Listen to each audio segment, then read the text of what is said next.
The thing about being the family disappointment is that people stop watching you carefully. They assume you're too stupid, too weak, too grateful to ever bite back. My sister Rebecca sat across from me at Mom's dining table, her perfectly manicured nails drumming against her wine glass. She'd called this family dinner with exactly 4 hours' notice, her usual power move. I'd driven 3 hours from the city. She'd walked across the lawn from the house Mom had given her. "So I have an announcement," Rebecca said, that familiar smile spreading across her face. The one that meant someone was about to get screwed, and it definitely wasn't her. Mom set down her fork immediately, full attention on her golden child. Dad kept eating, but I saw his shoulders tense. He knew that smile too. "I quit my job today." Mom's hand flew to her chest. "Rebecca, why? What happened?" "Nothing happened, Mom. I'm just tired of living for other people's expectations." Rebecca took a long sip of wine, the expensive kind. "I'd brought, naturally. I need time to find myself. Figure out what I really want from life. Maybe travel. Maybe start a business. Maybe just breathe." I cut my chicken carefully, keeping my face neutral. "This should be good. But what about the bills?" Dad asked. "Your mortgage, the car payments, Olivia's tuition. That's what family is for," Rebecca interrupted, turning her megawatt smile on me. "Emma's been so successful with her little business. And she's single, no real responsibilities. I quit my job today. You'll support us while I find myself." There it was. Mom nodded immediately. "Family helps family. Emma, you understand, don't you? Rebecca supported you when you were starting out." That was a lie. Rebecca had actively tried to sabotage my business, telling clients I was unreliable and stealing my contracts. But Mom had rewritten that history years ago. And now it's your turn to help her through this transition period. It's what sisters do. I smiled and said, "Of course." Rebecca's shoulders relaxed. She'd expected a fight. Maybe tears or protests about fairness. But I'd learned long ago that protesting in this family only made things worse. Better to smile, nod, and handle problems my own way. "I knew you'd understand," Rebecca said warmly. "I've been so stressed lately. Olivia needs braces, the pool pump is broken, and I really want to redo the master bathroom. Plus I am thinking of taking a course in Bali. There's this amazing spiritual wellness retreat that's only $8,000 for 2 weeks. Sounds wonderful," I said. "You deserve a break," Mom beamed. Dad looked at me with something that might have been concern, but he stayed silent. He always did. We finished dinner with Rebecca describing her vision for her journey of self-discovery.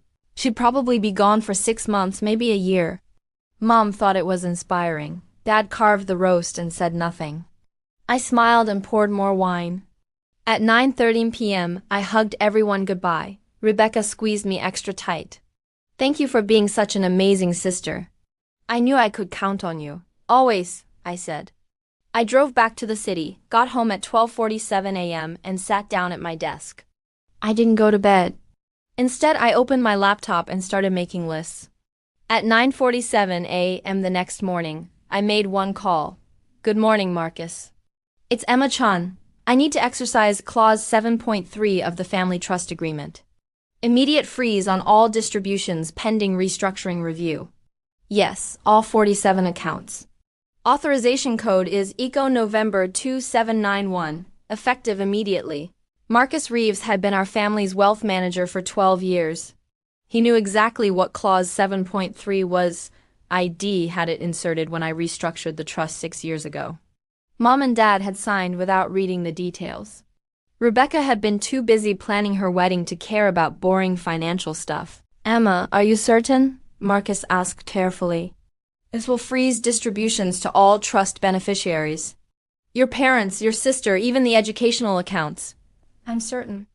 "How long until it's processed?" "It's already done." "The system is automated for trustee-initiated freezes." He paused.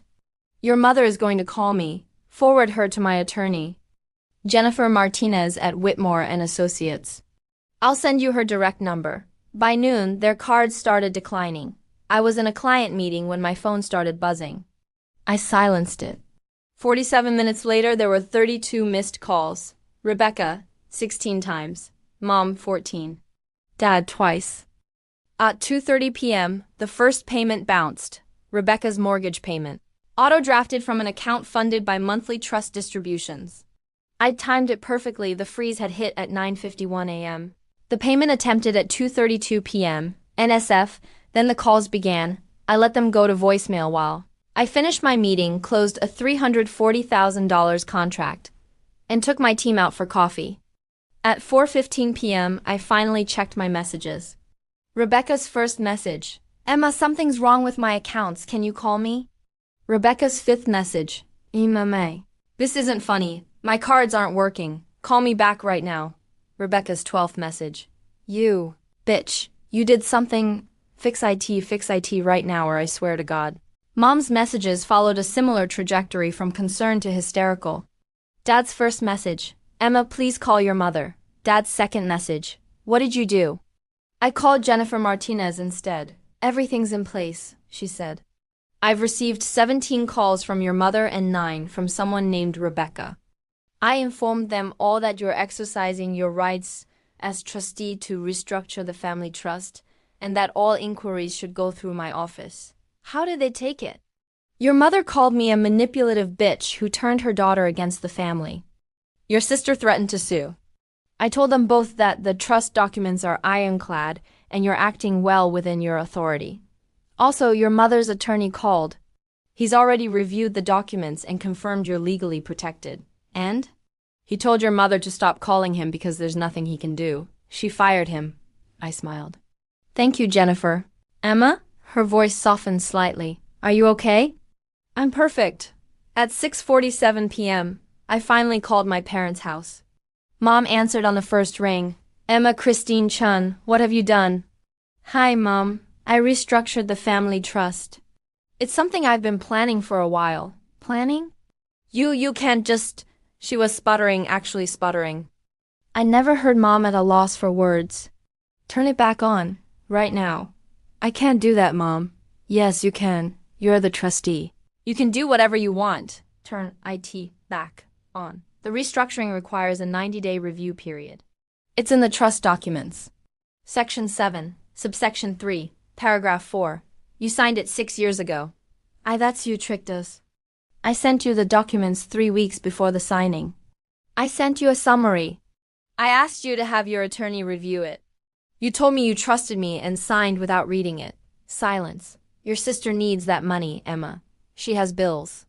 She has a child. She quit her job, Mom. Yesterday, she announced she was going to travel and find herself and that I would support her. Remember? That's what family does. We help each other. You're right, I said calmly. Family does help each other. Which is why I'm helping Rebecca learn financial responsibility. It's a gift, really? A gift? Emma, her mortgage payment bounced. The bank called. She could lose her house. The house you gave her. The house that's mortgage-free according to the property records. The house? Another silence, longer this time. She refinanced, Mom said finally. For renovations. How much did she pull out? That's none of your business. It is when you're asking me to pay for it. How much, Mom? 600,000. Her voice was small. I closed my eyes. And her car payments? I asked. She needed a new SUV. The Lexus was too small. So she bought a Range Rover. How did you... I'm the trustee, Mom. I see every distribution. I've seen every dollar that's gone to support Rebecca's lifestyle for the past 6 years. Do you want to know the total? No. $2,347,612. Not including the house you gave her or the college fund for Olivia. Mom's breath hitched. And in that same period, do you know how much I've taken from the trust? Emma, 0. Not $1. Because, unlike Rebecca, I actually built a business instead of just talking about it. I support myself. You don't have a child, Mom said, and there was the cruelty again, the casual knife between the ribs. You don't understand responsibility. You're right. I don't have a child.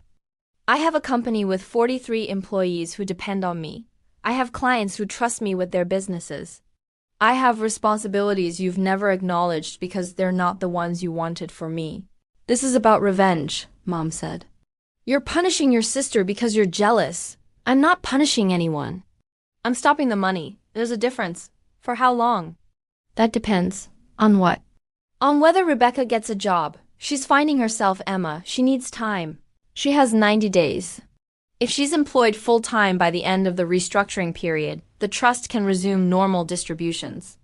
If not, I'll be implementing permanent changes to how distributions are managed. You can't do this. I can, and I am. The trust documents are very clear. You can have your attorney review them. Again, I hung up. The phone rang again immediately. I silenced it. At 8:23 p.m., Rebecca showed up at my apartment. I watched her on the security camera, pounding on the door. She was crying, mascara running down her face, still in her yoga clothes. She'd probably been at the gym when her card declined. I didn't open the door. She pounded for 7 minutes, then slid down to sit against the wall, sobbing.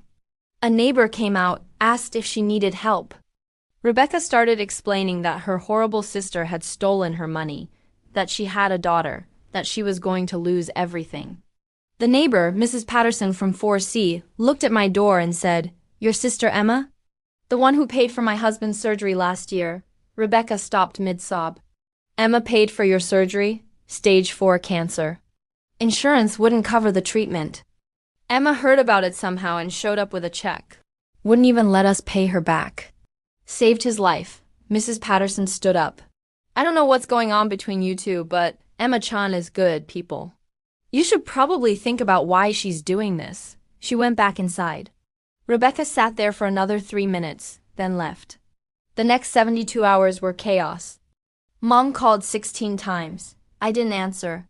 Rebecca called 43 times. I didn't answer. Dad called once. I answered. "Your mother's in bed," he said. "She says you've destroyed the family. How are you, Dad?" He was quiet for a long time. "Did Rebecca really quit her job to go to Bali?" "Yes. And she expected you to pay for it." "Yes." Another long silence. "Your mother gave Rebecca everything. The house, the car, the trust, money. She thought she was helping." "I know. She gave you nothing. I know that too. You're angry." "No. Dad, I'm not angry. I'm just done." "Done with what?" "Being the invisible daughter. The one who doesn't count because she doesn't need rescuing. The one who's expected to fix everything silently while Rebecca gets applauded for basic life functions." He sighed. "What do you want?" "I want Rebecca to support herself. I want Mom to stop treating my success like it doesn't matter. I want you to say something, anything, when they treat me like an ATM instead of a person. I'm not good at confrontation. I know. That's why I'm doing this. Your mother won't forgive you. I don't need her forgiveness. I need her respect." He hung up without saying goodbye. On day 4, my phone rang from an unknown number. I almost didn't answer. "Miss Chun? This is Principal Morrison from Oakwood Academy. I'm calling about Olivia Thornton's tuition, my niece's private school." "Of course. What about it?" "The quarterly payment bounced. We've been trying to reach her mother, but how much is the quarterly tuition?" $16,500. I did the math. $66,000 a year for middle school. "I'll have a check couriered to you this afternoon. But I need you to do something for me." "What's that?" "Call Rebecca Thornton and tell her that this is a one-time payment from Olivia's aunt, and that future tuition is her responsibility. And give her this message. Your daughter is not a bargaining chip." I'm not sure I can." "You can, and you will. Because if I find out you've let Rebecca use her daughter's education as leverage against me, I'll pay Olivia's tuition directly for the next 6 years and make sure everyone knows why." "I understand." "Good." I sent the check. Principal Morrison delivered the message. Rebecca called me 37 times that night. I didn't answer. On day 9, Jennifer called. "Your sister filed for emergency access to the trust. She's claiming financial hardship and requesting that a judge override your freeze. Can she do that?" "She can try. The hearing is in 4 days. I'll be there, but Emma, you need to be prepared. She's going to make you look like a monster. Let her try." The hearing was in Judge Patricia Moreland's courtroom. I'd researched her carefully. 32 years on the bench, known for cutting through bullshit. Rebecca showed up with a new attorney, wearing a conservative dress instead of her usual designer clothes. Makeup carefully applied to make her look tired and stressed. Mom was with her, playing the concerned grandmother. Dad sat in the back alone. I sat with Jennifer, wearing one of my business suits, calm and composed. Rebecca's attorney painted me as a vindictive sister, jealous of Rebecca's family and happiness, using my position as trustee to punish her for being a good mother.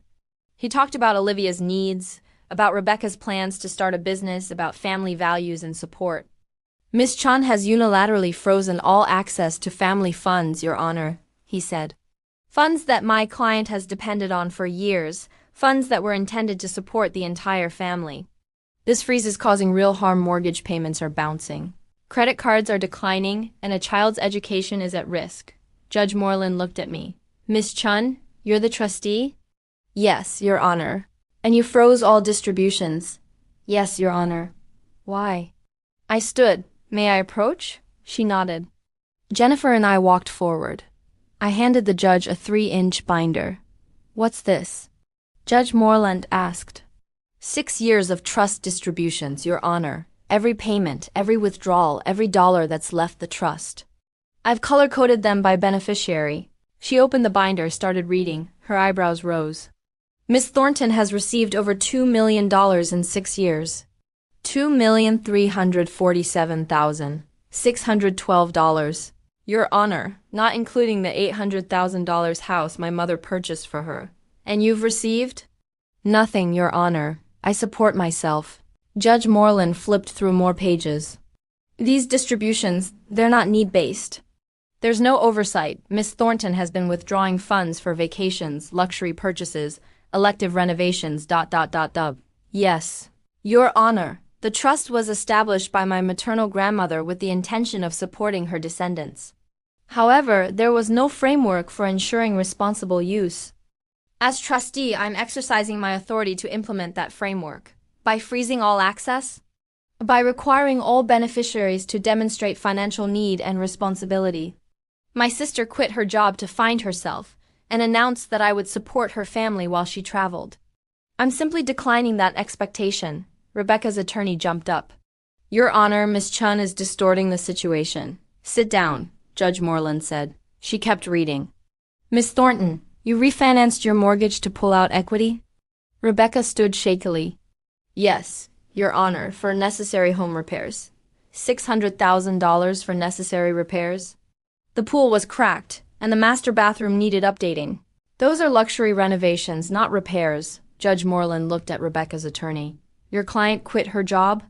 She ... Yes, Your Honor, but how much was she making? He shuffled papers. $73,000 annually. And she quit to find herself. Personal growth is important. Your Honor, so is paying your bills. Judge Moreland closed the binder. Miss Chun, what are the terms for restoring trust distributions?